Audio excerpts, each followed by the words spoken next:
We are discussing about एकदम simple topic है and आगे का जो हमारा सिलेबस रहने वाला है वो कितना सिंपल है ये आपको इंट्रोड्यूस कराने वाला टॉपिक है, दैट इज सर्कुलर मोशन। अब इसके बाद में और एक टॉपिक आएगा next one, that is Newton's laws of motion, जो थोड़ा सा बेसिक या फिर कंसेप्चुअल टॉपिक है जिसमें आपको 1D एंड 2D की तरह एफर्ट्स लेने पड़ेंगे, आपको वहां पे थोड़ा सा वर्क करना पड़ेगा, हार्ड वर्क करना पड़ेगा। और उसके बाद में रिमेनिंग जो भी टॉपिक्स आएंगे वो सर्कुलर मोशन की तरह होंगे, एकदम आराम से। जो लेक्चर में हुआ है थ्योरेटिकल प्रिपरेशन तो लेक्चर में हो जाएगा, एंड उसके बाद में प्रिपरेशन करते टाइम थोड़ी प्रैक्टिस की तो टेस्ट में भी अच्छे मार्क्स आ जाएंगे। ठीक है श्रवण, ऐसे नहीं चलेगा बेटा, घोळ नाही करायचा है ना, घोळ मिटवायचा आपल्याला। तो सर्कुलर मोशन एकदम सिंपल सिंपल बातें अब तक अपन डिस्कस कर चुके हैं कि सर्कुलर मोशन मतलब होता क्या है, basically motion of the body along circumference of the circle. अगर कोई बॉडी सर्कल के सरकमफरेंस के अलोंग अपनी मोशन परफॉर्म करती है तो उसको अपन सर्कुलर मोशन बोलते हैं। फिर से वही बात, अगर मोशन परफॉर्म हो रही है मतलब बॉडी को अपनी पोजीशन चेंज करनी पड़ेगी। बस यहाँ पे पोजीशन चेंज होने का जो फॉर्मेट है वो फिक्स होता है, बॉडी सिर्फ सर्कुलर पाथ पे गोल गोल चक्कर मारती रहती है, उसको छोड़ के कोई मोशन यहाँ पे परफॉर्म नहीं होती है। तो उस टाइप के मोशन को हम कंसिडर कर रहे हैं एज ए सर्कुलर मोशन। अब इस सर्कुलर मोशन में हमें पढ़ना क्या है, वही पढ़ना है जो 7th 8th स्टैंडर्ड में मोशन से रिलेटेड पढ़ रहे हैं, डिस्प्लेसमेंट, वेलोसिटी, एक्सेलरेशन। बस उसको अपन एंगुलर टर्म्स में कन्वर्ट कर रहे हैं। ठीक है तो यहाँ पे बनेगा angular displacement, angular velocity and angular acceleration. लेकिन कल एंड मतलब yesterday and day before yesterday 2 दिन से जो है हमने एक नई कंसेप्ट यहाँ पे ऐड कर दी है, मतलब इस सेक्शन की नहीं है लेकिन फिर भी घुसेड़ दी है, दैट इज डायनामिक्स वाली कंसेप्ट यानी फोर्स वाली कंसेप्ट। मतलब फिजिक्स में हमारा पहले से डिसाइडेड है कि हम क्या करने वाले हैं कि इस टॉपिक तक मतलब मोशन इन ए प्लेन तक सिर्फ वेलोसिटी, डिस्प्लेसमेंट, एक्सेलरेशन, ये 3 टर्म्स का यानी सिर्फ काइनेमेटिक्स का डिस्कशन करने वाले हैं। ठीक है लेकिन सर्कुलर मोशन ऐसा टॉपिक आता है जो ये मैकेनिक्स के काइनेमेटिक्स एंड डायनेमिक्स के पार्ट को रिलेट करता है। मतलब इस टॉपिक में हमें काइनेमेटिक्स तो लगता ही है लेकिन काइनेमेटिक्स खत्म होने के बाद वहां पे डायनेमिक्स भी आता है एंड सेम मोशन में अप्लाई होता है। तो यहाँ पे इस टॉपिक में कुछ कंसेप्ट आ रही है, जैसे टेंशन होगा, टेंशन तो रेगुलर आता ही है, जैसे फोर्स होगा, फ्रिक्शनल फोर्स होगा, कोएफिशिएंट ऑफ फ्रिक्शन होगा, ये बातें आपके लिए नहीं है, आई नो। इसलिए हम क्या कर रहे हैं इस टॉपिक में बस उनका जितना यूज है, जहां पे यूज है उतना ही इंट्रोड्यूस कर रहे हैं, क्योंकि आगे का जो हमारा टॉपिक है NLM, Newton's laws of motion या सिंपली लॉज ऑफ मोशन, तो उस टॉपिक में हमें सिर्फ और सिर्फ फोर्स, यही एक फिजिकल क्वांटिटी के बारे में डिस्कस करना है। मतलब इतनी इंपॉर्टेंट क्वांटिटी ये फोर्स वाली कि इसके लिए हमने एक अलग से टॉपिक ही बना दिया है, that is laws of motion. लेकिन वहां पे जो हमें कंसेप्ट चाहिए वो एकदम से अगर बम्बार्ड हो जाएगी तो थोड़ा सा मतलब डिफिकल्ट लगता है, वाइब्रेशंस आते हैं, इसलिए हम उसको एकदम यहाँ पे सर्कुलर मोशन में एकदम सिंपल तरीके से पहले से इंट्रोड्यूस कर रहे हैं। तो जब हम एनएलएम में पढ़ेंगे तो ऐसे लगेगा कि यार नहीं इसको सुना है, इसको जानते हैं, मतलब उससे डर नहीं लगेगा। इसलिए मैं सर्कुलर मोशन के डायनेमिक्स वाला पार्ट यहीं पे लेके आ रहा हूं, और आपने देखा भी होगा 2 दिन से, मतलब एकदम सिंपल है, ऐसे कुछ अलग नहीं है, वहां पे बस फोर्स वाली कंसेप्ट जो है वो नहीं आ रही है। तो हमने देखा था कि बेसिकली सर्कुलर मोशन जब भी परफॉर्म होती है तो सर्कुलर मोशन में एक प्रॉब्लम होता है। अब ये प्रॉब्लम ऐसा होता है कि जो लीनियर वेलोसिटी है उसकी डायरेक्शन होती है along tangent, and circular motion पे बॉडी जब अपनी पोजीशन चेंज करती है तो टेंजेंट बदल जाता है, यानी यहां पे लीनियर वेलोसिटी की direction point two point change होने वाली है। एंड ये डायरेक्शन के चेंज होने से प्रॉब्लम क्या होता है, एक्सेलरेशन इंड्यूस्ड होता है। इसलिए हमें यहाँ पे लिखना पड़ा, बोलना पड़ा, every type of circular motion is an accelerator motion, तो इट इज यूसीएम और नॉन यूसीएम। वो यूनिफॉर्म सर्कुलर मोशन यानी यूसीएम है या फिर non uniform circular motion non UCM है, फर्क नहीं पड़ता है। वहां पे वेलोसिटी के डायरेक्शन के चेंज होने से एक्सेलरेशन इंड्यूस होने वाला है, जो इस टॉपिक का एक्सट्रीमली इंपॉर्टेंट, सबसे इंपॉर्टेंट पॉइंट भी है और इंपॉर्टेंट एक्सेलरेशन भी है, जिसको हमने बोला था रेडियल और सेंट्रीपिटल एक्सेलरेशन। मतलब इस डिस्कशन पे हमें ये क्लियरली वहां पे मतलब समझ में आ गया था, मालूम हो गया था कि सर्कुलर मोशन को मेंटेन रखने के लिए वहां पे एक्सेलरेशन को प्रोवाइड करना पड़ेगा। एंड जब कभी भी किसी भी बॉडी को हम एक्सेलरेट करते हैं यानी कि हम उस बॉडी के ऊपर फोर्स इंपार्ट करते हैं, अगर फोर्स अप्लाई नहीं होगा तो बॉडी एक्सेलरेट नहीं हो सकती। समझने के लिए बेसिक एग्जांपल हमने देखा था कि बाइक स्टार्ट करने के बाद हम उसको एक्सेलरेट कर रहे हैं। एक्सेलरेट कर रहे हैं मतलब क्या कर रहे हैं, उसके ऊपर फोर्स इंपार्ट कर रहे हैं। अब ये फोर्स आया कहां से, आगे हमें जब एप्लीकेशंस आएंगे थर्मल सेक्शन में तब देखेंगे आईसी इंजन क्या होता है, इंटरनल कंबशन कैसे होता है, फिर उस कंबशन में वो एक्सपेंशन होने के बाद पिस्टन पीछे कैसे आता है, पिस्टन के पीछे एंड आगे जाने से गाड़ी कैसे भागती है। मतलब हम डाल रहे टैंक में पेट्रोल और पेट्रोल की वजह से हमारी गाड़ी रोड पे भाग रही है, ये मैकेनिज्म कैसे होता है वो भी हम थर्मल सेक्शन में देखने वाले हैं। ठीक है, लेकिन अभी इतना ही समझ में आया था हमें कि एक्सेलरेशन को अप्लाई करने के लिए वहां पे फोर्स की रिक्वायरमेंट होती है। इसलिए जो सेंट्रीपिटल एक्सेलरेशन था उसको प्रोवाइड करने वाले फोर्स को हमने बोल दिया सेंट्रीपिटल फोर्स। फिर ये सेंट्रीपिटल फोर्स को इंट्रोड्यूस करते टाइम मैंने पहले क्लियर कर दिया कि जो भी फोर्सेस अपन पढ़ते हैं वो दो टाइप के होते हैं, कुछ रियल होते हैं, कुछ स्यूडो होते हैं। मतलब कोई फोर्सेस हम प्रोवाइड करते हैं इसलिए हमें मालूम है कि ये कैसे प्रोवाइड हो रहा है, लेकिन कुछ फोर्सेस ऐसे हैं नेचर में जिनके बारे में हमें आज तो कोई इंफॉर्मेशन ही नहीं है, तो हम बोलते हैं कि वो भूतों वाला फोर्स है, वो स्यूडो फोर्स है, वो अपने आप इंड्यूस होता ही है। एंड उसका बेस्ट एग्जांपल हमें सर्कुलर मोशन में दिखाई देता है कि सर्कुलर मोशन परफॉर्म करने वाले बॉडी को सेंटर के टुवर्ड्स खींचने वाला फोर्स हमें प्रोवाइड करना पड़ता है। अगर ये फोर्स नहीं होगा तो बॉडी सर्कुलर मोशन परफॉर्म नहीं करेगी, लेकिन at the same time centre से अवे बॉडी को लेके जाने वाला जो फोर्स है दैट इज सेंट्रीफ्यूगल फोर्स, इसको कोई प्रोवाइड ही नहीं करता है, ये अपने आप ही इंड्यूस्ड होता है, जिसके एप्लीकेशन हम देख रहे थे। और उसका बेसिक एकदम बेस्ट एप्लीकेशन हमने देखा था बैंकिंग ऑफ रोड में, कि एकदम हॉरिजॉन्टल रोड है, वहां पे हमें टर्न लेना है, टर्न लेना है मतलब हमें सर्कुलर मोशन परफॉर्म करनी है। तो सर्कुलर मोशन आ गई मतलब वहां पे सेंट्रीपिटल एक्सेलरेशन आएगा, सेंट्रीपिटल एक्सेलरेशन आ गया मतलब कंपलसरी वहां पे सेंट्रीपिटल फोर्स आएगा, सेंट्रीपिटल फोर्स आया मतलब उसको किसी ना किसी को प्रोवाइड करना पड़ेगा। इसलिए हम क्या करते हैं कि रोड का एंड जो व्हीकल्स होती है उनके व्हील्स का स्ट्रक्चर इस तरह से बनाते हैं कि वहां पे कुछ ना कुछ फ्रिक्शन होना चाहिए, सो दैट वहां पे रिक्वायरमेंट ऑफ सेंट्रीपिटल फोर्स जो है वो फुलफिल्ड बाय फ्रिक्शनल फोर्स होगी। लेकिन प्रॉब्लम ये हो रहा था कि वहां पे हॉरिजॉन्टल कर्व रोड है तो फ्रिक्शनल फोर्स एकदम लिमिटेड था, तो हम अगर स्पीड बढ़ाएंगे तो हमारी mv² अपॉन r के बढ़ने से सेंट्रीपिटल फोर्स की रिक्वायरमेंट बढ़ेगी जो फुलफिल नहीं होगी। एंड अगर ये फुलफिल नहीं होगी तो गाड़ी बॉडी जो है वो सर्कुलर पाथ पे टर्न कंप्लीट नहीं कर सकती है, वो ओवरराइड करेगी, टॉपल हो जाएगी, पलटी हो जाएगी, मतलब उसका एक्सीडेंट हो जाएगा। एंड इसको ओवरकम करने के लिए हमने कर दी रोड की बैंकिंग। अब ये बैंकिंग मतलब क्या था, एकदम सिंपल प्रोसेस थी कि जो रोड की आउटर एज है उसको थोड़ा सा रेज कर देना, मतलब जो हॉरिजॉन्टल रोड था उसको इंक्लाइन कर देना। अब इंक्लाइन करने से क्या होता है वो मैजिक अपन 2 लेक्चर से देख रहे हैं। सिर्फ एक नॉर्मल रिएक्शन जो वर्टिकली अपवर्ड एक्ट होती थी उसको थोड़ा सा टिल्ट कर दिया, बेंड कर दिया, उससे हुआ क्या, उस नॉर्मल रिएक्शन का कंपोनेंट, अभी नॉर्मल रिएक्शन हम थोड़ी लेके आ रहे हैं, जो व्हीकल टर्न लेने वाली है उसके मास से वो आने वाला है, मतलब व्हीकल का मास बढ़ेगा तो वहां पे नॉर्मल रिएक्शन बढ़ेगी। एंड उसी नॉर्मल रिएक्शन का कंपोनेंट हमारे लिए सेंट्रीपिटल फोर्स वहां पे प्रोवाइड करेगा। इतनी सिंपल सी बात हमने देखी थी कल, उसके फॉर्मूले भी डिराइव किए थे कि अगर हॉरिजॉन्टल कर्व रोड है तो v इक्वल्स टू होता है root of mu r g, जिसकी वैल्यू बियॉन्ड सर्टेन लिमिट बढ़ा नहीं सकते। लेकिन अगर रोड की बैंकिंग करेंगे तो वही formula v equals to root of are g tan theta बनता है, कब, जब म्यू को 0 बना देंगे तब, मतलब म्यू की जरूरत ही नहीं रहेगी तब। लेकिन अगर म्यू भी हमने रखा तो वहां पे root of are g in bracket mu plus tan theta upon 1 minus mu tan theta, इससे एक्सट्रीम स्पीड हमें वहां पे मिलती है। एंड इस तरह से हम रोड पे होने वाले जो एक्सीडेंट्स है उसको ओवरकम करके जो पार्ट है वो अप्लाई कर सकते हैं। तो ये सारी बातें हमने लास्ट लेक्चर में डिस्कस भी की, इससे रिलेटेड कुछ बेसिक टाइप के क्वेश्चंस थे उनको डिस्कस भी किया, और उससे रिलेटेड क्वेश्चंस की हमने एसबीटी भी दी है। और एसबीटी में कुछ लोग हैं जिन्होंने अच्छा स्कोर किया है, कुछ लोग अभी भी स्ट्रगल कर रहे हैं। तो जो स्ट्रगल कर रहे हैं उसके पीछे बस एक ही रीजन है, I think I have got some message from Shubham Khokad कि सर एसबीटी में स्कोर कम आ रहा है इसलिए कुछ सेशन वगैरह ले सकते हो क्या।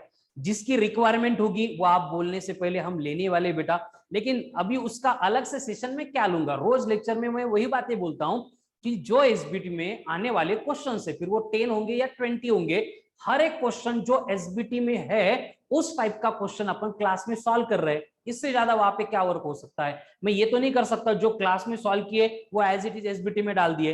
हाँ, एक हाथ दूसरा मैं डाल देता हूँ कि जो एकदम नए प्लेयर है उनका वार्म अप होना चाहिए, ऐसे लगना चाहिए कि बेसिकली अरे हाँ ये बात हमें मतलब क्लास में देखी थी, वही क्वेश्चन यहाँ पे आ गया, और कॉन्फिडेंस बूस्टर होता है। लेकिन वो स्टार्ट में होता है, जैसे जैसे हम आगे जाएंगे, रोज नया दिन है तो हमें नया कुछ सीखना है, नई कुछ तो इंप्रूवमेंट हमें करनी है। तो इस तरह से जो क्लास में हो रहा है उसी के ऊपर आपको प्रॉपर वर्क करना पड़ेगा। जिस दिन मॉड्यूल का जो होमवर्क बोलूंगा वो आपको प्रिपेयर करना पड़ेगा, एंड वही एक सोल्यूशन है जिसका यूज करके आप एसबीटी में स्कोर कर सकते हो।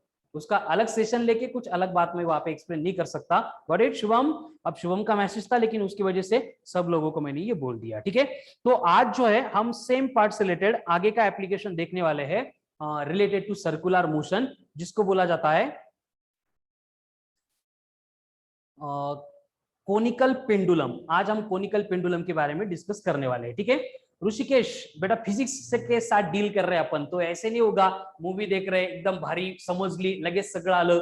यहाँ पे एक एक पॉइंट पहले तो समझने के लिए एफर्ट्स लेने पड़ते हैं, उसके लिए एफर्ट्स हम भी ले रहे हैं, आपको किस तरह से नंबर ऑफ एग्जांपल से उसको एक्सप्लेन करना, और उसके बाद में जो क्लास में पढ़ाया जाए जब तक वो ब्रेन में स्टोर नहीं करते आप, उसके लिए आपको एफर्ट्स लेनी पड़ेंगे। मैंने कभी नहीं बोला है कि फिजिक्स सिंपल है, मैं सिर्फ ये बोलता हूं आपको कि पूरा डिवोशन देखिए तो देखो 100% जो है आप में उसको मतलब मोल्ड करके मेल्ट करके मोल्ड करो, फिर कंक्लूड करो सिंपल था या डिफिकल्ट था।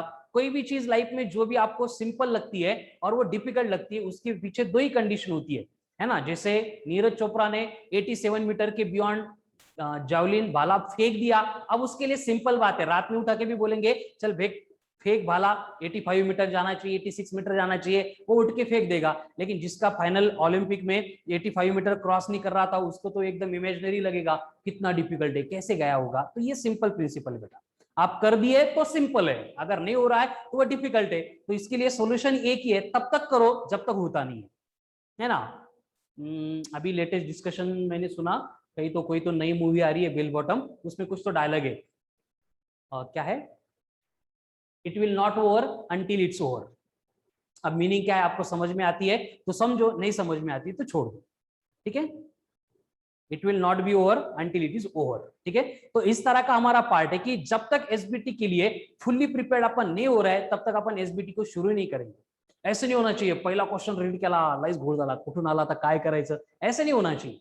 खुद का कॉन्फिडेंस चाहिए कि जितनी रिक्वायरमेंट थी एसबीटी में प्रिपेयर करने के लिए वो पूरी, मतलब खुद को सेटिस्फाई होने तक आपको वहां पे वर्क करना है। और मैंने बोला है कि एक शेड्यूल बनाओ, हमारा लेक्चर खत्म होता है 5 PM, तो 5 to 8 बस लेक्चर का जो कंटेंट है उसको ही देखो, स्क्रीनशॉट्स है उसको देखो, उसको नंबर ऑफ टाइम्स लिख के देखो, वही क्वेश्चन है। हर एक क्वेश्चन में जैसे मैं बस नंबर दे रहा हूँ उन नंबर को चेंज करके वो क्वेश्चन सॉल्व करो, वही तो एसबीटी में होने वाला है, वही तो फाइनल एग्जाम में होने वाला है, नया कुछ होगा नहीं। लेकिन आपको इसलिए खुद को जो है वो ट्रेन करना पड़ेगा। ओके, तो इधर उधर की बातें, भाषण बहुत हो गया, अब शुरू करते हैं डिस्कशन। आज का नया पॉइंट है जिसको अपन बोलते हैं as a conical pendulum. Conical pendulum क्या होता है? कोनिकल पेंडुलम देखो सिंपल, पेंडुलम तो सबको मालूम होगा, अब उसको हम क्या कर रहे हैं, बस कोनिकल बोल रहे हैं, कोनिकल पेंडुलम।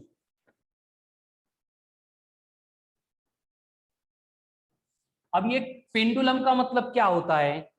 एक रिजिड सपोर्ट है, जैसे कि ये मेरा हाथ, इसको हमने क्या किया है, एक स्ट्रिंग कनेक्ट कर दी, जैसे ये चॉक कनेक्टेड है, और इसको एक छोटा सा बॉब, एक छोटा सा मास अगर यहाँ पे कनेक्ट कर दिया, इसको इस साइड अगर मैंने खींच दिया तो ये क्या करेगा, इस पाथ पे अपनी मोशन परफॉर्म करेगा।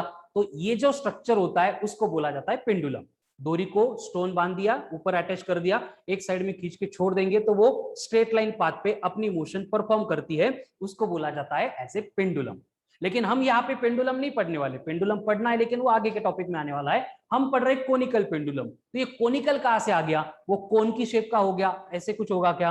वैसे नहीं होगा, सिंपल ये जो पेंडुलम था जिसको अब मैं एक्सप्लेन करते टाइम बोल रहा था, एक साइड खींच दिया ऐसे स्ट्रेट लाइन मोशन परफॉर्म करेगा, उसको हम क्या करेंगे, पकड़ के ऐसे सर्कुलर पाथ पे घुमाएंगे। ऐसे सर्कुलर पाथ पे अगर उसको घुमा रहे तो यस मयूरी करेक्ट, वॉच में होता है, इसको अगर ऐसे पकड़ के सर्कुलर पाथ में अगर हम घुमा रहे तो ये बनेगा कोनिकल पेंडुलम। मतलब देखो क्या होगा, मैं उसको डायग्राम भी ड्रॉ करता हूं, ये रिजिड सपोर्ट है, रिजिड सपोर्ट को हमने ये स्ट्रिंग कनेक्ट की है, स्ट्रिंग को ये छोटा सा मास है, हमने कनेक्ट किया है, इसको बोला जाता है बीओबी, बॉब। बॉब मतलब एक छोटा सा स्फेरिकल बॉडी होती है जो हम स्ट्रिंग को कनेक्ट कर रहे हैं। हम अगर इसको इस पाथ के अलावा मोशन प्रोवाइड करेंगे तो ये बनेगा simple pendulum.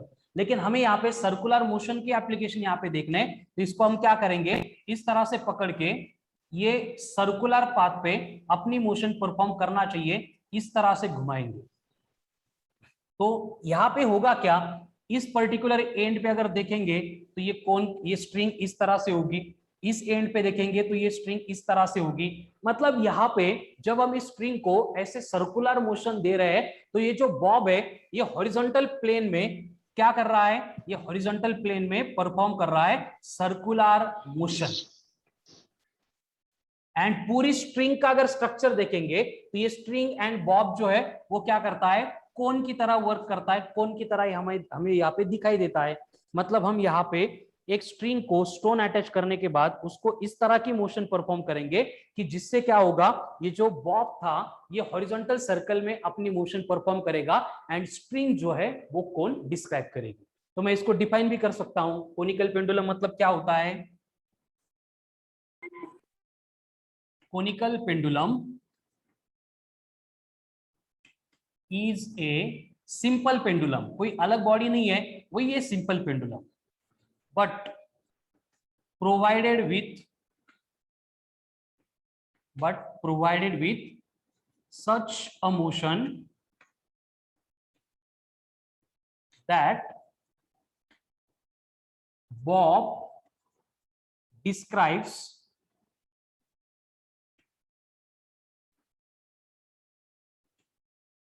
horizontal circle. Bob describes horizontal circle and string describes cone. ठीक है, मतलब ये जो एक्सप्लेन किया था डायग्राम में वही वर्डिंग में लिखा है कि कोनिकल पेंडुलम मतलब सिंपल पेंडुलम ही है, बस उसको अपन मोशन इस तरह से देते हैं कि जो नीचे का बॉब है वो सर्कुलर पाथ में घूमेगा और जो स्ट्रिंग है वो क्या करेगी, कोन का स्ट्रक्चर बनाएगी, उसको बोला जाता है कोनिकल पेंडुलम। तो आइडिया आ रहा है क्या है कोनिकल पेंडुलम मतलब, बॉडी को समझो, बाकी इक्वेशन का पार्ट फॉर्मूले आएंगे वो पूरा पार्ट एकदम सिंपल है, वो मालूम है आपको, वही कर रहे हैं अपन 3 दिन से, वही रिपीट होने वाला है। पहले ये कोनिकल पेंडुलम की आइडिया क्लियर हो गई? यस सर, वो सर्कुलर पाथ में कैसे घूमेगा, उसके लिए क्या कंडीशन है? कंडीशन मतलब क्या है, देखो ये यहाँ पे कंडीशन मैंने क्या बोली है, इसको अगर इस साइड में खींच दूंगा तो ये स्ट्रेट लाइन पाथ में जाएगा, लेकिन अगर मैं ऐसे इसको सर्कुलर मोशन परफॉर्म करूंगा, मतलब ऐसे सर्कुलर घुमाऊंगा तो ये इसी पाथ पे अपनी मोशन परफॉर्म करेगा। हाँ सर। मतलब हम उसको मोशन सर्कुलर दे रहे हैं इसलिए वो ऐसे सर्कुलर हॉरिजॉन्टल सर्कल डिस्क्राइब कर रहा है। चलो है क्लियर बाकी को लोगों को भी? अब देखो आगे क्या होता है। बेसिकली अब यहाँ पे कोनिकल पेंडुलम का इंट्रोडक्शन हो गया, अब हम इसको सर्कुलर मोशन की कंडीशन अप्लाई करने वाले हैं एंड कंडीशन अप्लाई करके हमें मिलेंगे फॉर्मूले और जिसके ऊपर हमें न्यूमेरिकल सॉल्व करके वही क्वेश्चंस एसबीटी में आने वाले हैं। ठीक है, तो इसको कर दूं मैं, क्लियर हो गया idea?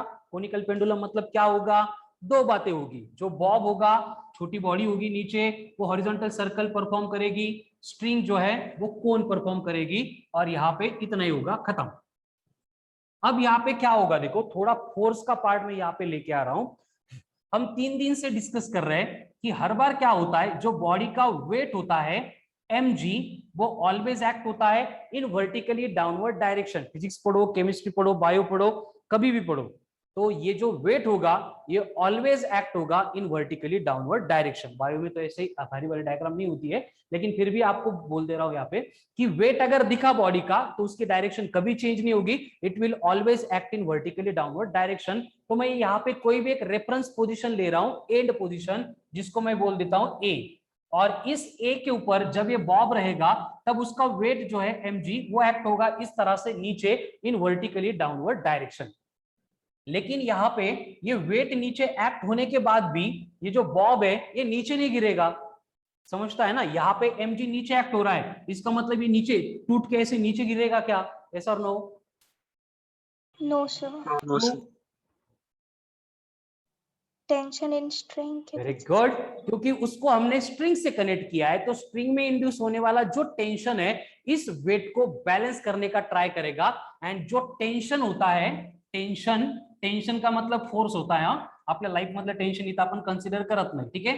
Tension in the string, tension in the string उसको अपन टी से डिनोट करने वाले हैं. और ये टेंशन इन द स्ट्रिंग क्या करेगा, इस डायरेक्शन में एक्ट होगा, क्योंकि ये टेंशन जो है वो ऑलवेज एक्ट होता है अलोंग द स्ट्रिंग. तो इस तरह से ये टेंशन यहाँ पे मिल गया. अब हम यहाँ पे एक छोटी सी एडजस्टमेंट करेंगे फिर से. टेंशन मतलब फोर्स है, फोर्स मतलब वेक्टर क्वांटिटी है. अगर ये ऑब्लिक एक्ट हो रही है तो मुझे इसको रिजॉल्व करना पड़ेगा into two mutually perpendicular components. तो यहाँ पे अगर मैं यहाँ पे एक एंगल कंसीडर करूंगा थीटा, तो थीटा बन जाएगा semi vertical angle of the कोन. जो कोन है उसका सेमी वर्टिकल एंगल मतलब यहाँ पे थीटा है. एंड आपको अभी ये एंगल की प्रॉपर्टी मालूम है, ये एंगल अगर थीटा है तो यहाँ पे ये एंगल भी क्या होता है, थीटा ही होता है. अब वेक्टर को रिजॉल्व कैसे करते हैं बोलो, अगर थीटा का एडजेसेंट कंपोनेंट है तो cos थीटा. तो यहाँ पे आ जाएगा t cos of theta, and इसको छोड़ के जो कंपोनेंट बनेगा वो बन जाएगा t sin ऑफ थीटा. है क्लियर सबको? यस. तो यहाँ पे t cos थीटा का मतलब क्या है, वर्टिकल कंपोनेंट है. क्या है, वर्टिकल कंपोनेंट. किसका, टेंशन का. तो ये बन गया वर्टिकल कंपोनेंट ऑफ टेंशन. उसी की तरह t sin थीटा बनेगा हॉरिजॉन्टल कंपोनेंट ऑफ टेंशन. तो ये दो कंपोनेंट हमने यहाँ पे टेंशन के देख लिए, ठीक है. अब यहाँ पे अगर हमें बोला गया है कि ये जो स्ट्रिंग है उसकी लेंथ है L, जो हॉरिजॉन्टल सर्कल यहाँ पे डिस्क्राइब हो रहा है, इस हॉरिजॉन्टल सर्कल की रेडियस आपको दी है R. तो यहाँ पे L को बोल रहे हैं अपन as length of string, then R will become radius of circle. And यहाँ पे मैं और एक टर्म इंट्रोड्यूस कर रहा हूं, दैट इज H. और यहाँ पे ये जो H है ये बनेगा हाइट ऑफ द कोन. जो कोन फॉर्म हो रहा था उसकी हाइट ऑफ द कोन. तो जो भी अल्फाबेट्स मुझे डायग्राम में चाहिए थे मैंने उनके पोजीशन पे ड्रॉ किए एंड हर एक की मीनिंग यहाँ पे लिख दी है. ध्यान से देखो, बस डायग्राम को समझो, आगे का पार्ट एकदम सिंपल आने वाला है, ठीक है. यहाँ पे कौन सा अल्फाबेट है उसकी मीनिंग यहाँ पे क्या लिखी है उसको कंपेयर करो, इसकी एकदम प्रॉपर इमेज बनाओ, क्योंकि ये पार्ट मैं अभी रब कर रहा हूं, उसके बाद में इक्वेशंस को लेके आऊंगा, ठीक है. क्लियर? Yes sir. तेजस करो रब. ओके. तो बेसिकली हम डायग्राम नहीं रब करेंगे, बस यहाँ पे जो लिखा था उसको मैं रब कर रहा हूं. अब यहाँ पे क्या होगा देखो, जैसे कि हमें मालूम है कि mg नीचे एक्ट हो रहा है, लेकिन फिर भी जो बॉब है वो नीचे नहीं गिर रहा है, क्योंकि यहाँ पे जो टेंशन हुआ करता था अभी उसका एक्चुअल कंपोनेंट मिल गया हमें कि ये जो t cos थीटा वाला कंपोनेंट है ये mg को बैलेंस करता है. इसका मतलब ये दोनों सेम है, t cos theta and mg, इसलिए ये बॉब ना तो नीचे जा रहा है ना इसकी डायरेक्शन में ऊपर आ रहा है. क्लियर है सबको ये equation? t cos theta becomes equal to m into g. Clear? Yes sir. अब आगे मुझे बोलो, यहाँ पे अगर सर्कुलर मोशन परफॉर्म हो रही है तो किसकी रिक्वायरमेंट होती है सर्कुलर मोशन में? सेंट्रीपिटल फोर्स की. किसकी? Centripetal force. यहाँ पे सेंट्रीपिटल फोर्स कौन प्रोवाइड करेगा, कुछ आइडिया आ रहा है आपको? क्योंकि सेंट्रीपिटल फोर्स नहीं है तो वहां पे सर्कुलर मोशन नहीं होगी. Sir tension in the string. पूरा टेंशन इन द स्ट्रिंग होगा क्या कीर्ति? क्या उसका एक कंपोनेंट होगा? उसका कंपोनेंट. Very good. कौन सा component? T sine theta. Sir T sine. डर इधर लील है ना, दिख रहा है ना, टी साइन थीटा इस डायरेक्शन में एक्ट हो रहा है, वही अकेला है जो सेंट्रीपिटल फोर्स प्रोवाइड करेगा.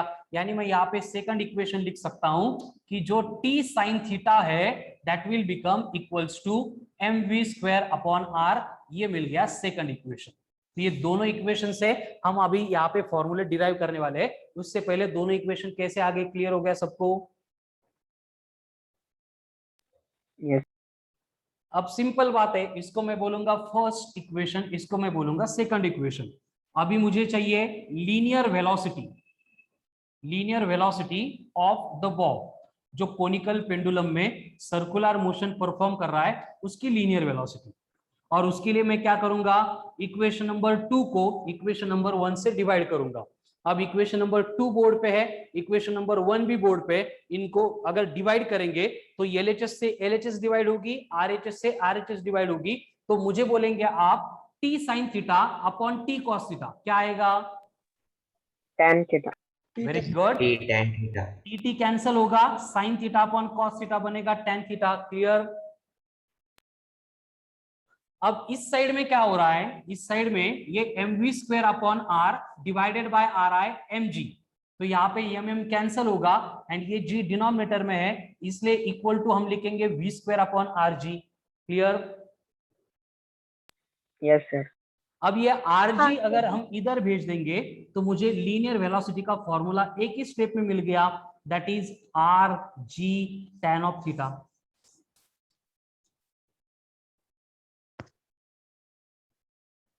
क्लियर? Yes sir. मतलब आपको अगर क्लियरली बोला है कि वहां पे कोनिकल पेंडुलम है एंड किसी भी इंस्टेंट पे उसके अगर लीनियर वेलोसिटी हमें पूछी जा रही है तो आपको डेटा दिया जाएगा, एक तो हॉरिजॉन्टल सर्कल की रेडियस के फॉर्म में, देन यहाँ पे कोन का सेमी वर्टिकल एंगल, तो we can calculate the linear velocity of the bob. Formula आपको सेम ही दिख रहा होगा जो बैंकिंग की केस में था और यही पे था। ठीक है, वहां पे भी root of R G ten theta था, यहाँ पे भी root of R G ten theta था। मतलब प्रिपेयर करने के लिए कितना इजी, देखो सेम फॉर्मूला है दोनों भी केस में। क्लियर? Yes sir.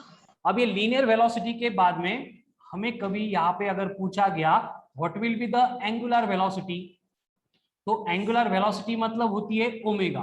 तो मैं यहाँ पे रिलेशन यूज करूंगा v equals to r into omega, उसको पुट कर दूंगा इस इक्वेशन नंबर 3 में। तो यहाँ पे लिखना पड़ेगा फ्रॉम इक्वेशन नंबर 3 क्या बनेगा, ये r into omega is equals to root of R G tan of theta. अब दोनों साइड में करेंगे स्क्वायर, तो ये बनेगा R square omega square equals to R ji ten theta. एक आर कैंसिल हो गया, हमें चाहिए थी ओमेगा, तो ओमेगा स्क्वायर इक्वल्स टू ये आर अगर इधर भेज देंगे तो ये बनेगा G into tan theta upon R. Clear है सबको यहाँ तक? सिंपल मैथमेटिक्स चल रहा है, फिर भी देखो स्टेप बाय स्टेप हो रही। क्लियर? यस अब सर। इस डायग्राम में मुझे यहाँ पे इस तरह का एक ट्रायंगल दिख रहा है, इसको मैं अलग से ड्रॉ करता हूं। ये एंड ये तीनों साइड मिला के ये एंगल है थीटा, ये साइड को हमने आर बोला है रेडियस, ये बनी है एच एंड इसको अपन लेंथ ऑफ द स्ट्रिंग बोल रहे हैं। वही डायग्राम में जो ट्रायंगल था वो यहाँ पे ड्रॉ किया। तो मुझे यहाँ पे बोलो tan थीटा की वैल्यू कितनी हो सकती है? R upon h. R upon l. Opposite upon adjacent, मतलब tan थीटा बन गया r upon H.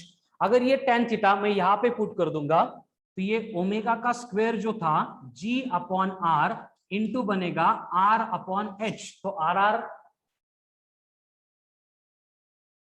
Cancel and तो आपने ओमेगा इसके पहले लिखा है वहां पे आर नहीं चाहिए क्या?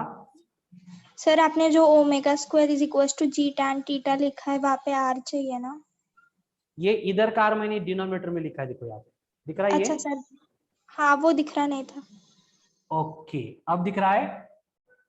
Yes sir. ओके, तो ये मिल गई हमें एंगुलर वेलोसिटी। तो कोनिकल पेंडुलम में लीनियर वेलोसिटी आ गई, एंगुलर वेलोसिटी आ गई। ठीक है, देखो स्टेप बाय स्टेप समझ में आ रहा है क्या सब कुछ?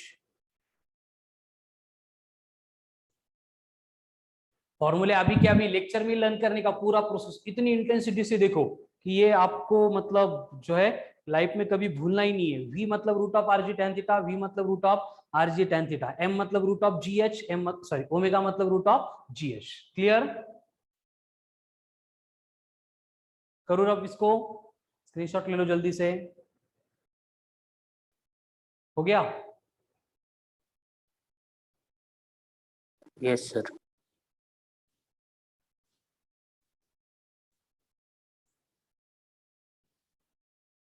तो लीनियर वेलोसिटी आ गई देन एंगुलर वेलोसिटी आ गई। अब यहां पे मुझे चाहिए पीरियोडिक टाइम। पीरियोडिक टाइम का मतलब क्या होगा? यस, पीरियोडिक टाइम का मतलब क्या होगा? सर वो time required to complete the one circular motion. Very good, ठीक है। वन रिवॉल्यूशन, एक चक्कर कंप्लीट करने के लिए जो टाइम रिक्वायर्ड होगा that will be the periodic time. तो पीरियोडिक टाइम को इंट्रोड्यूस करने के लिए मैं सेम फॉर्मूला जो हमने अभी अभी डिराइव किया था, v equals to root of R G ten theta, इसको फिर से यहाँ पे इंट्रोड्यूस कर रहा हूं। अब हमें यहाँ पे v की वैल्यू मालूम है कि v इक्वल्स टू कितना होता है, 2 पाई आर अपॉन टी होता है। अब ये फॉर्मूला क्यों यूज किया? पहले तो आर ओमेगा किया था, ऐसे भेदभाव क्यों? बोलो। क्योंकि पहले मुझे ओमेगा सर यहाँ इंट्रोड्यूस पे करना टाइम था, पीरियड आ रहा है। यहाँ पे टाइम चाहिए था। Very good. तो अगर मैं इसको ऊपर की इक्वेशन में पुट कर दूंगा तो ये बनेगा 2 pi are upon T is equals to root of R G tan of theta. Square root निकालना है तो मैं दोनों साइड में स्क्वायर कर दूंगा। 2 का स्क्वायर बनेगा 4, पाई का स्क्वायर होगा पाई स्क्वायर, आर का स्क्वायर होगा आर स्क्वायर, टी का स्क्वायर बनेगा टी स्क्वायर, इक्वल्स टू आ गया आर जी टेन थीटा। कुछ नहीं किया मैंने, बस दोनों साइड में स्क्वायर किया है, ठीक है। अब यहाँ पे इधर का एक आर इधर का एक आर कैंसिल हो जाएगा। अगर टी स्क्वायर को एक साइड में ले रहे तो यहाँ पे क्या बचेगा? यहाँ पे बचेगा 4 पाई स्क्वायर इंटू आर। अभी जी टेन थीटा इधर आने के बाद ये डिनोमिनेटर में चले जाएंगे, ये बनेगा into G tan of theta. है क्लियर? Yes sir.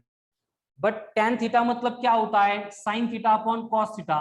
तो मैं यहाँ पे टी स्क्वायर इक्वल्स टू ऐसे भी लिख सकता हूं, 4 pi square into r into, sorry sine theta नीचे आएगा, into cos of theta divided by g into sine of theta. क्या किया मैंने इस स्टेप में? सिर्फ ये टेन थीटा को लिखा sign theta upon cos theta, and ये वन अपॉन कॉस थीटा था तो ऊपर जाके मल्टीप्लाई हो गया। ये स्टेप क्लियर है सबको? Yes, sir. Yes, sir. अब यही सेम डायग्राम में अगर मैं यहाँ पे साइन थीटा को डिफाइन करूंगा तो साइन थीटा की वैल्यू कितनी आएगी फ्रॉम दिस ट्रायंगल?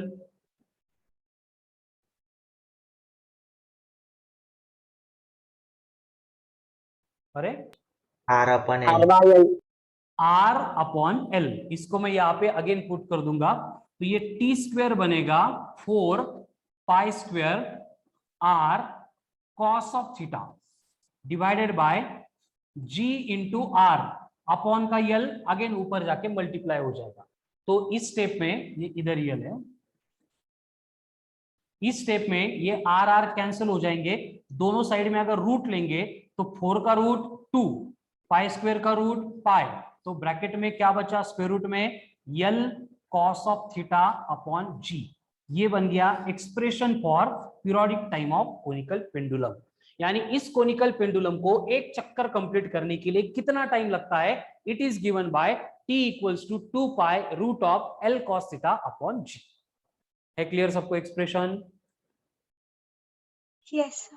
लेकिन प्रैक्टिकल सारी केसेस में क्या होता है, ये जो थीटा है इज वेरी स्मॉल, मतलब ये जीरो के आसपास चला जाता है, 1 डिग्री 1.5 डिग्री 2 डिग्री। तो उस केस में अगर इसको अपन जीरो कंसीडर करेंगे तो कॉस जीरो होता है 1 को अगर निग्लेक्ट करेंगे तो मुझे इन जनरल पीरियोडिक टाइम का फॉर्मूला मिलता है T equals to 2 pi root of L upon G. लेकिन एक्चुअल फॉर्मूला ये है, ये कब एप्लीकेबल है? अगर थीटा के बारे में कोई इंफॉर्मेशन दिया ही नहीं है और या फिर डायरेक्टली बोला है theta can be neglected, in that case only this equation is applicable. ठीक है, तो ये आ गया मेरे पास पीरियोडिक टाइम। चलो इसका भी स्क्रीनशॉट ले लो। सर तो दूसरा फॉर्मूला क्या है? T equals to 2 pi square root of L upon ji.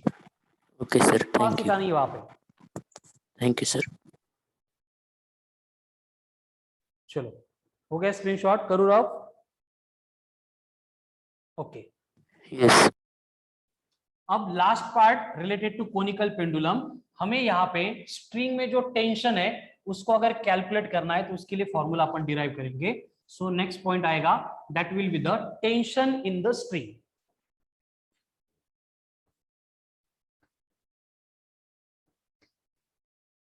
Tension in the string, that is P. अभी जो टेंशन इन द स्ट्रिंग हमें कैलकुलेट करना है, उसके लिए हम स्टार्ट के पहले इक्वेशन लेंगे. देखो याद करो इक्वेशन को. पहला इक्वेशन था T cos theta is equals to mg. दूसरा इक्वेशन था T sin theta is equals to mv square upon r. इसको हमने बोला था इक्वेशन नंबर फर्स्ट, ये था इक्वेशन नंबर सेकंड. अब यहाँ पे हम क्या करेंगे, squaring and adding equation number 1 and 2. First and second ये दोनों जो इक्वेशन है उनको अपन स्क्वायर करके ऐड करने वाले. तो यहाँ पे क्या होगा, t cos थीटा का स्क्वायर बनेगा t square cos square theta plus t sin theta का बनेगा t square sin square theta is equals to ये बनेगा mg का whole square plus mv square upon r का होल स्क्वायर. है clear सबको? अब इन दोनों टर्म में से मैं टी स्क्वायर अगर कॉमन लूंगा तो ब्रैकेट में क्या बचता है,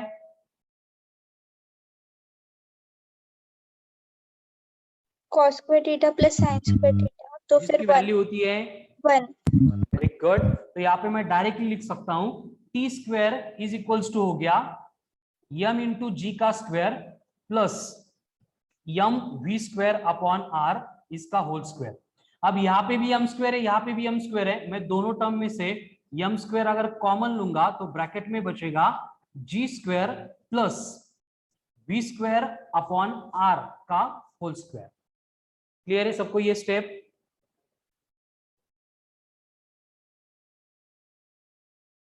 यस नो? Yes sir. लेकिन यहाँ पे मुझे v स्क्वायर बाय r को रिप्लेस करना है. उसके लिए वही पहला वाला फॉर्मूला हम यूज करेंगे कि v इक्वल्स टू था root of r g tan theta.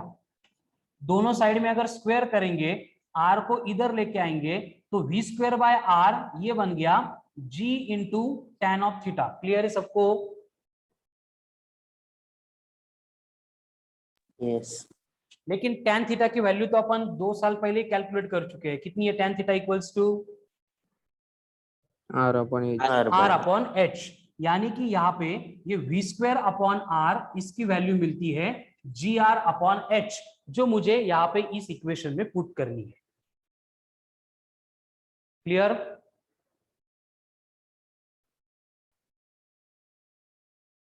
तो ये v स्क्वायर बाय r को उस इक्वेशन में पुट करेंगे तो हमें टेंशन इन द स्ट्रिंग.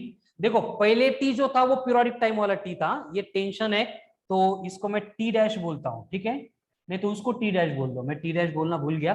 यहाँ पे टेंशन मतलब t है, पीरियोडिक टाइम को t डैश बोलो सो दैट आपका ही कंफ्यूजन नहीं होगा.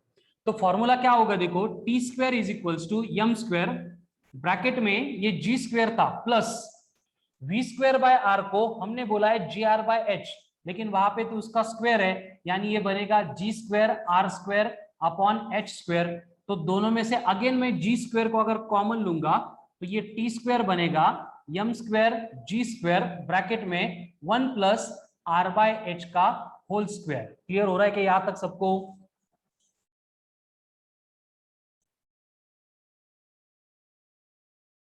Yes no?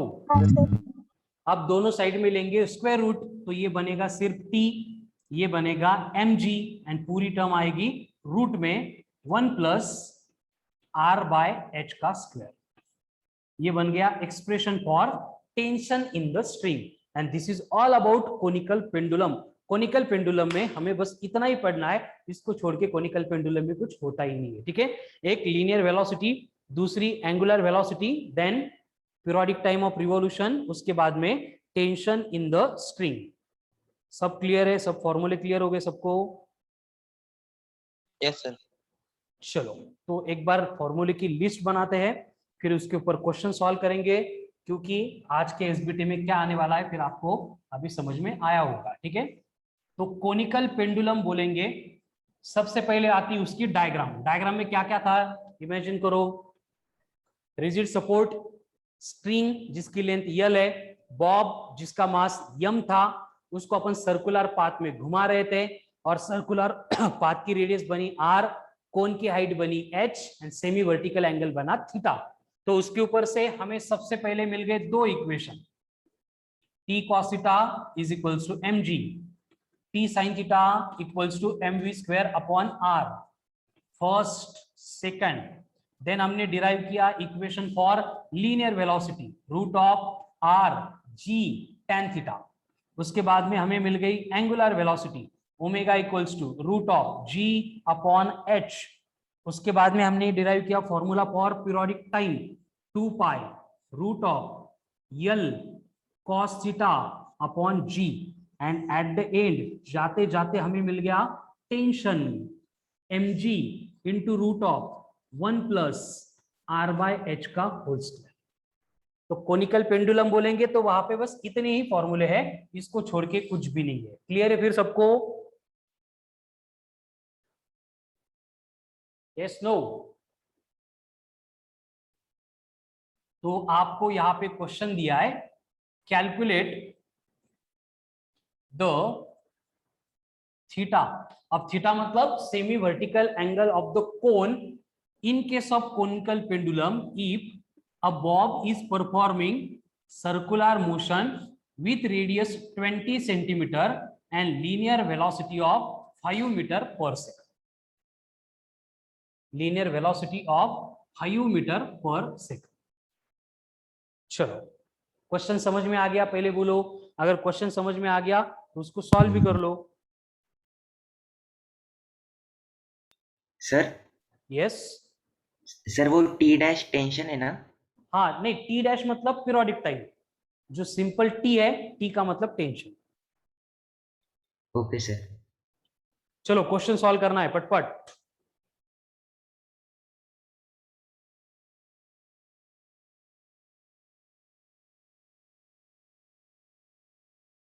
सबसे पहले आपको डिसाइड करना पड़ेगा कि इनमें से कौन सा फॉर्मूला हमें यहाँ पे आर, थीटा एंड वी तीनों को रिलेट करके देता है।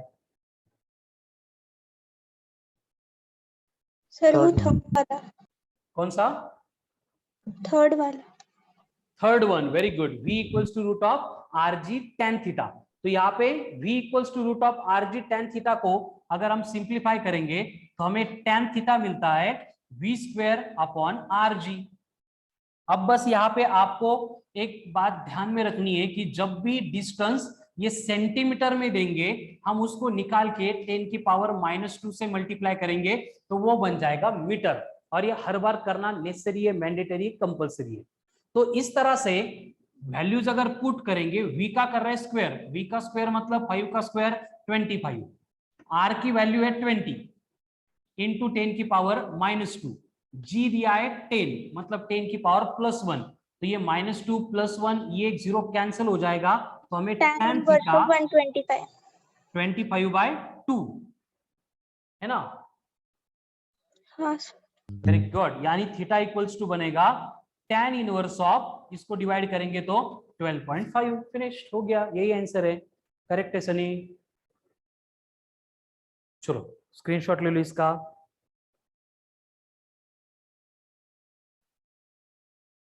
हो गया स्क्रीनशॉट? नेक्स्ट आपको बोला है कि एक कोनिकल पेंडुलम है जिसकी स्ट्रिंग की लेंथ आपको दी है 25 सेंटीमीटर और बोला है कि ये जो कोनिकल पेंडुलम है वो अपनी मोशन परफॉर्म कर रहा है जिसका पीरियोडिक टाइम है 4 सेकंड। तो उस केस में लीनियर वेलोसिटी कितनी होगी? अब ध्यान से देखो, इस क्वेश्चन को एक फॉर्मूले से सॉल्व करना पॉसिबल नहीं है, हमें 2 स्टेप में इसको सॉल्व करना है। ठीक है, थोड़ा सा मतलब कॉम्प्लिकेटेड क्वेश्चन है रिलेटेड टू कोनिकल पेंडुलम। देखो समझो, ट्राई करो एंड कुछ आइडिया आ रहा है तो पहले मुझे बोलो, देन हम उस तरह से उसको सॉल्व करेंगे।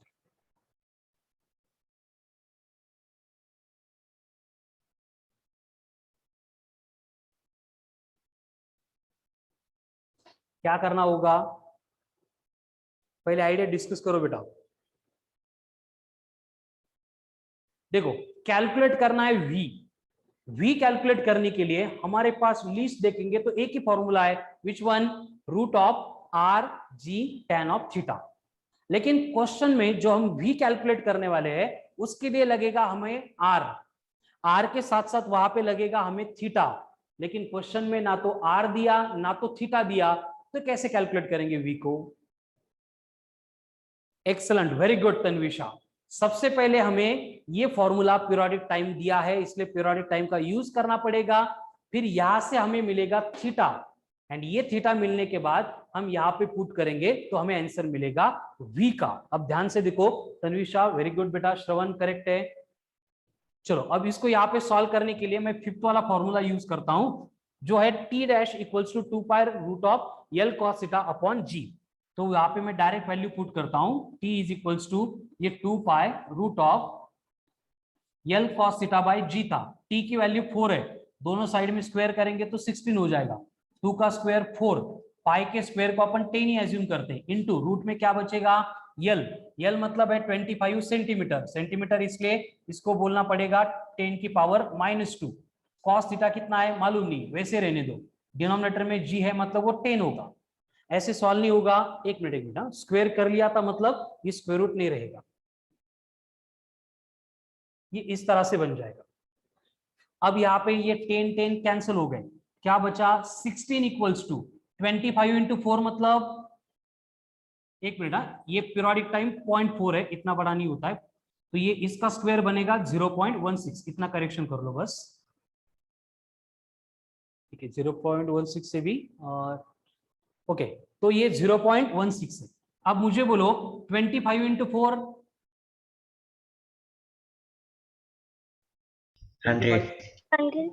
100 ना, हाँ सर। 100 मतलब 10 की पावर +2, इधर है 10 की पावर -2 इंटू बचा cos ऑफ थीटा, तो +2 -2 कैंसिल हो गया, इसका मतलब हमें cos थीटा की वैल्यू मिल गई 0.16। क्लियर है सबको यहाँ तक?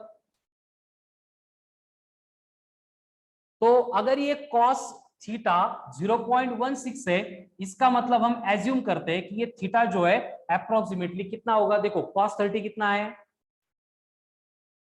cos 60 कितना है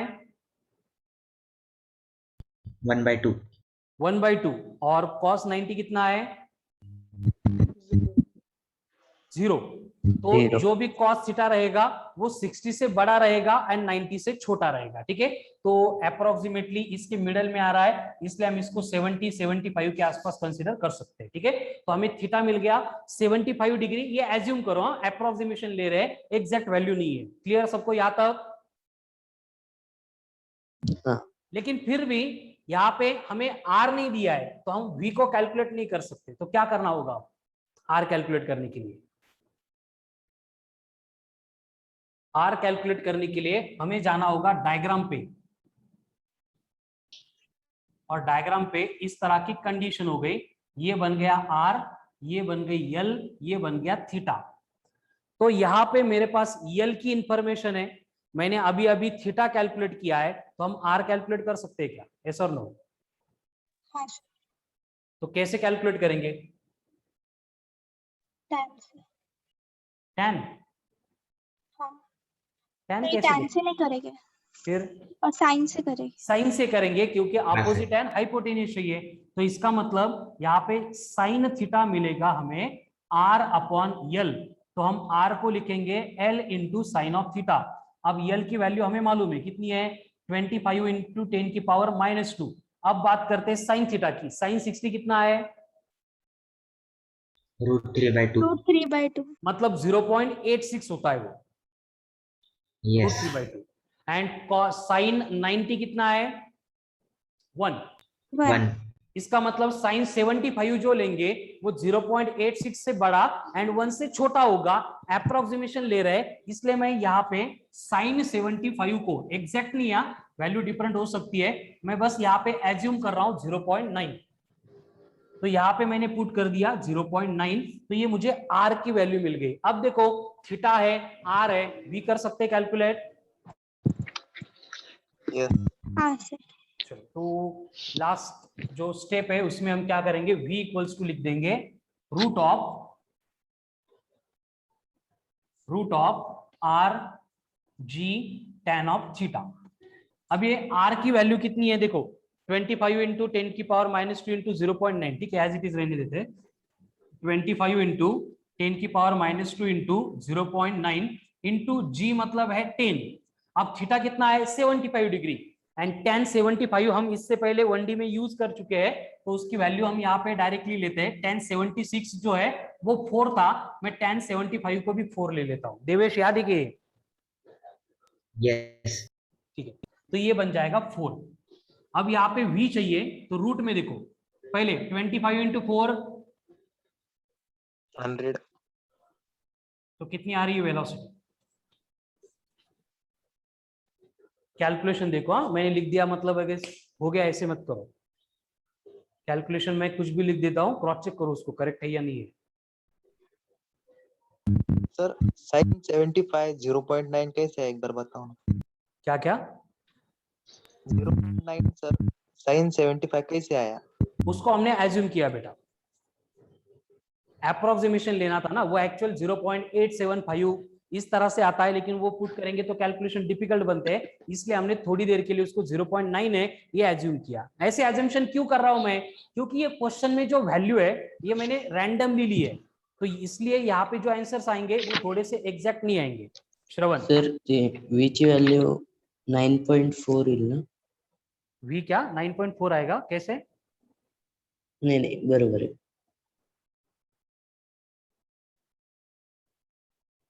चलो है क्लियर?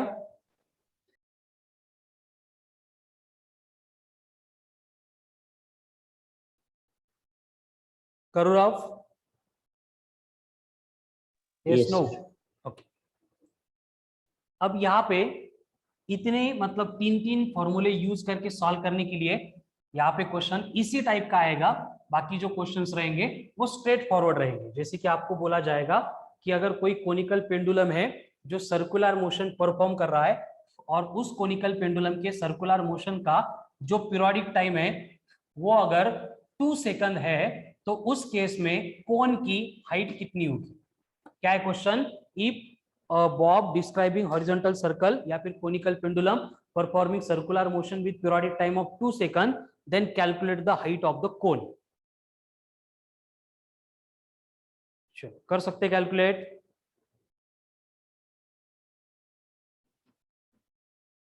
फॉर्मूले की लिस्ट आपके सामने बोर्ड पे। अब ओमेगा कुछ नया नहीं है हमें। Tanvisha very good, angular velocity का फॉर्मूला एक्सलेंट बेटा। तन्विशा सॉल्व करो फिर।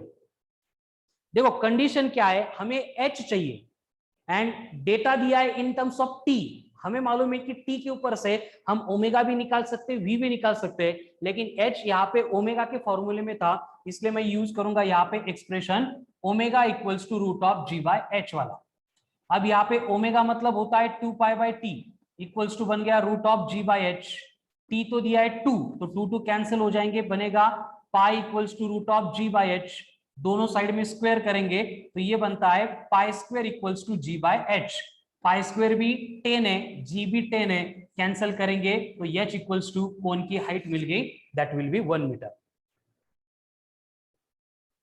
क्रॉस चेक करो एक बार, सबको क्लियर हो गया? देवेश, तेजस, सनी, कीर्ति? Yes, sir. चलो, सर ते पाय स्क्वेअर आणि जी कसं कॅन्सल झालं ते सांगा ना. अरे बाप, खूप अवघड क्वेश्चन विचारला बेटा। तेजस हे नाही है, हाँ सर. पाई होता है 3.14, पाई स्क्वायर होता है 3.14 इंटू 3.14। अब इनको करना पड़ता है मल्टीप्लाई, फिर इसका आंसर आता है 0.98, सॉरी 9.98 है क्या? कैलसी है तो चेक करो एक बार कितना आता है। फिर 9.8 आता।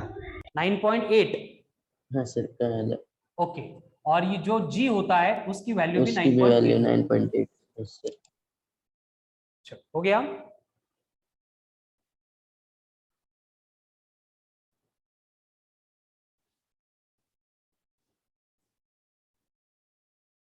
नेक्स्ट, आपको अगर बोला है कि एक कोनिकल पेंडुलम है जो क्या कर रहा है, 10 सेंटीमीटर रेडियस बना के अपनी सर्कुलर मोशन परफॉर्म कर रहा है, और जहां पे आपको बोला है semi vertical angle of the कोन है 45 degree. Semi vertical angle of the कोन है 45 डिग्री, तो उस केस में आपको कैलकुलेट करना है what will be the mass of the Bob if tension in the spring अगर कितना 20 न्यूटन है, तो मास कितना होगा बॉब का अगर वहां पे 20 न्यूटन इतना टेंशन इंड्यूस्ड हो रहा है जब सेमी वर्टिकल एंगल 45 डिग्री है एंड आर की वैल्यू 10 सेंटीमीटर है। कर सकते हैं क्या? Yes no? चलो तन्विषा बोलो कौन सा फॉर्मूला होगा?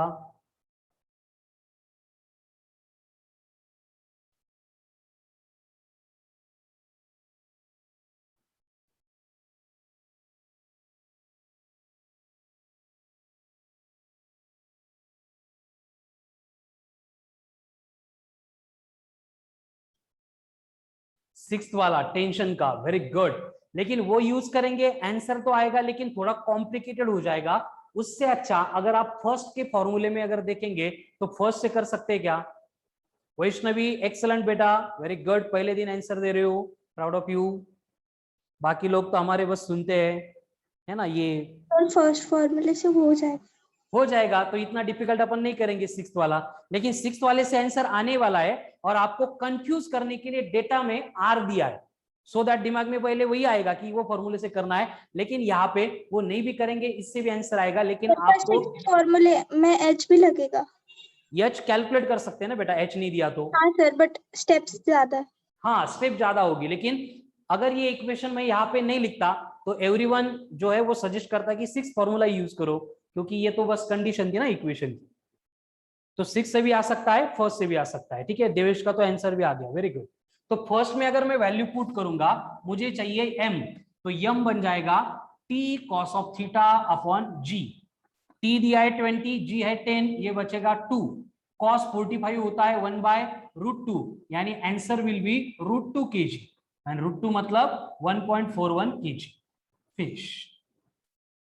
सिक्स से भी कैलकुलेट कर सकते थे, लेकिन उसके लिए हमें क्या करना पड़ता था, ये थीटा है, ये आर है, फिर tan theta is equals to r/h करके हमें यहाँ पे h मिलता था r upon tan of theta. फिर यहाँ पे r/h है, h मतलब r/tan थीटा है, r कैंसिल होके 1/1/tan थीटा बनता tan theta. tan theta tan 45 1 है, 1 का स्क्वायर आता 1 और 1 + 1 बनता √2, तो स्क्वायर रूट में आता 2। और यहाँ पे t की वैल्यू है 20, ये g है 10, तो फिर से वही आता 2/√2, 2/√2 मतलब वो बन जाता फिर से √2 kg। You will get the same answer, बस इससे टाइम थोड़ा ज्यादा लगता। क्लियर? अदरवाइज तन्विषा एंड वैष्णवी दोनों के आंसर करेक्ट हो गया।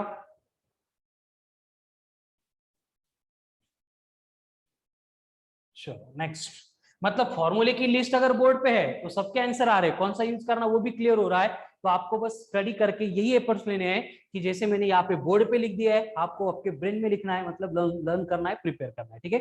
नेक्स्ट, अगर आपको बोला है कि एक कोनिकल पेंडुलम है जो अपनी मोशन परफॉर्म कर रहा है विथ पीरियोडिक टाइम 0.8 सेकंड,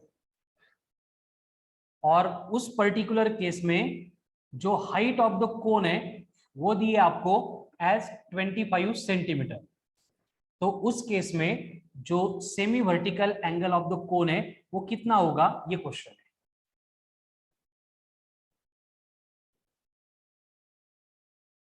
अब बोलो कौन सा यूज होगा, चलो think upon it. Sir fifth वाला। फिफ्थ वन में तो यल लगेगा, यल तो दिया ही नहीं, लेकिन यल हम डायग्राम से निकाल सकते हैं। यस, तो यहाँ पे डायग्राम में ऐसा ट्रायंगल था, इसको बोलते हैं एल, इसको बोलते हैं एच, और ये एंगल दिया है थीटा, तो कौन सा रेशियो लेना पड़ेगा?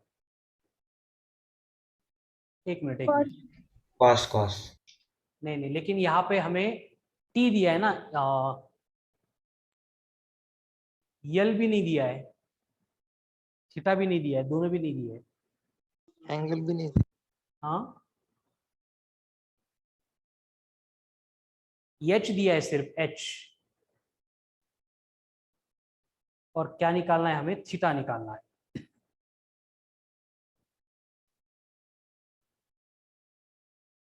कैसे करेंगे बोलो? सर पहले हम मास निकालेंगे और फिर वो 6th फॉर्मूले में सब्स्टिट्यूट करके करें। पहले हम मास निकालेंगे। हाँ, और फिर 6th फॉर्मूला यूज करें। 6 फॉर्मूले में तो आर चाहिए। तन्विशा, पीरियोडिक टाइम के फॉर्मूले में एल है ना, एल एल तो दिया नहीं क्वेश्चन में, क्या कर सकते हैं?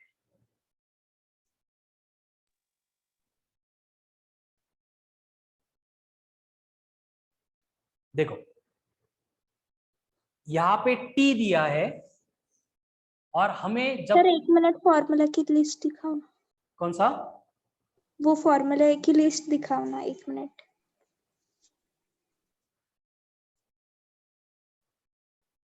चलो तुम सोचो, बाकी लोग देखो। टी दिया है और हमें चाहिए आर, तो मैं यहां पे बेसिकली ये v equals to 2 pi are upon t, ये अगर यूज करूंगा तो वहां से आर आ सकता है, लेकिन फिर से v कैलकुलेट करने के लिए हमें करना पड़ेगा root of R G ten theta, मतलब वहां पे भी थीटा एंड आर अननोन है। तो ऐसे कंडीशन में कौन सा यूज होगा? चलो कमन फास्ट, ये डेटा गलत दे दिया मैंने।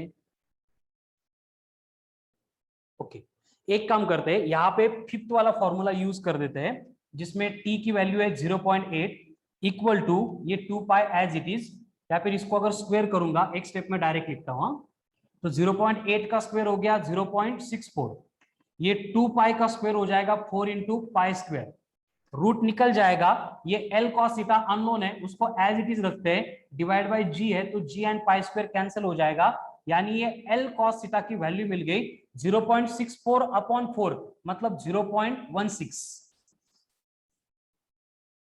ये है clear? Yes no? Yes sir. Shivam एक बार चेक करते बेटा, ठीक है। अब यहाँ पे L cos theta equal to 0.16 मिल गया। इस डायग्राम से अगर मैं cos थीटा को डिफाइन करूंगा तो क्या होगा cos थीटा? सर वो जो आपने डेटा दिया है उससे कर सकते हैं शायद। नहीं, यहाँ पे बोलो cos थीटा कितना होगा? एडजेसेंट अपॉन हाइपोटेन्यूज कितना होगा? H अपॉन L होगा ना? हाँ हाँ तो ये बनेगा H अपॉन L, लेकिन H तो हमें पहले भी दिया था, ठीक है। तो ये L cos theta is equals to आ रहा है H।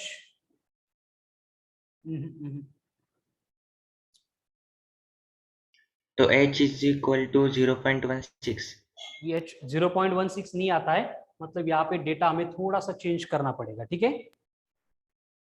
L cos थीटा अगर 0.16 है तो इसका मतलब ये H जो है वो 25 सेंटीमीटर नहीं हो सकता, इसका मतलब यहाँ पे डेटा थोड़ा सा चेंज करते हैं, तो यहाँ पे H की सर जगह वो पे पहले, यस सर जो आपने फर्स्ट फॉर्मूला दिया है वहां से हमें मास मिल जाएगा, फिर लास्ट फॉर्मूला में से रेडियस मिल जाएगी, और फिर जो आपने 4th फॉर्मूला दिया है वहां से ओमेगा मिल जाएगा, और फिर omega is equal to r into alpha, फिर आगे स्टेप करके हो जाएगा। फिर थीटा नहीं मिल रहा है ना कहीं पे। फर्स्ट फॉर्मूला जो है ये हम कैलकुलेट करने के लिए हमें थीटा ही चाहिए, तो उससे आगे नहीं बढ़ सकते, ठीक है। आपको क्वेश्चन में H दिया ही नहीं था, R दिया है, कितना है R? 10 सेंटीमीटर। अब निकालो थीटा, निकाल सकते हैं क्या? अब R दिया है 10 सेंटीमीटर,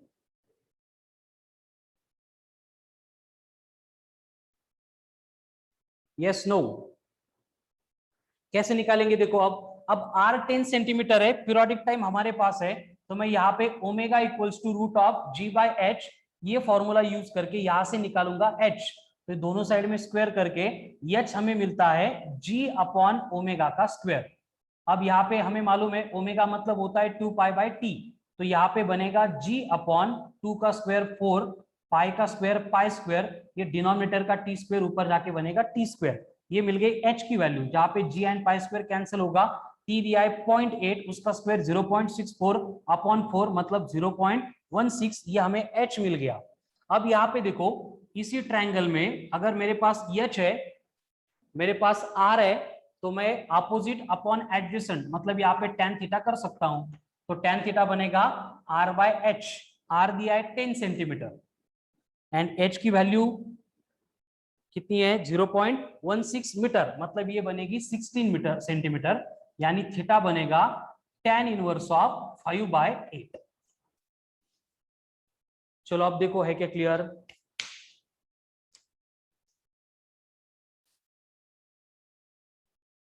क्लियर?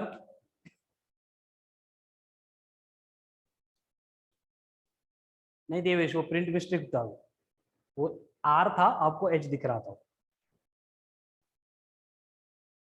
अब ये जो सारे क्वेश्चंस है मैंने अभी फॉर्मूला देख के बनाए और आपको दिए, तो आपको भी क्या करना है, देखो एक बार ये सारे क्वेश्चन के टाइप की प्रैक्टिस हो गई, उसके बाद में फॉर्मूले की लिस्ट आपके पास है, आर की वैल्यू, जी की वैल्यू, थीटा की वैल्यू, ऐसे रैंडमली कोई भी लेके आपको क्वेश्चन सॉल्व करने हैं। और ये हैबिट एक्सट्रीमली इंपॉर्टेंट है, क्योंकि ये हैबिट अगर डेवलप हो गया तो आप आगे जाके प्रेडिक्ट कर सकते हो कि एसबीटी में क्वेश्चन कौन से आ सकते हैं। एसबीटी में आने वाले क्वेश्चन एक बार प्रेडिक्ट होने लगे, फिर आगे जाके अपन प्रेडिक्ट कर सकते हैं कि एग्जाम में भी क्वेश्चन किस टाइप के होंगे, उसमें डेटा क्या क्या हो सकता है। ठीक है, चलो ये क्लियर है सबको क्वेश्चन? Yes, sir. चलो, Yes. So be ready for SBT, same part